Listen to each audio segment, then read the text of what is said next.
Training centre, এখান থেকে আমরা ভাষা শিক্ষা, ইতালি, জাপান এবং কোরিয়ান, তারপরে কোরিয়ান ভাষা, রাশিয়ান ভাষা, ইতালিয়ান ভাষা, আর পাশাপাশি ট্রেনিংয়ের ভাষা শিক্ষার পাশাপাশি তাদের প্র্যাকটিক্যাল ট্রেনিংগুলো এসব রুমে হচ্ছে।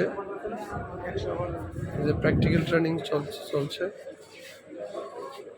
লিঙ্কিং অপারেটর ওনারা এই মুহূর্তে এই ভিসাটা অ্যাভেলেবেল। খুবই একটা ডিমান্ডেবল ভিসা।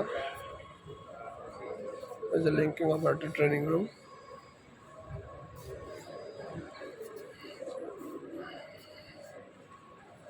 অত্যন্ত প্রাণবন্ত একটা সুন্দর পরিবেশে ট্রেনিং হচ্ছে।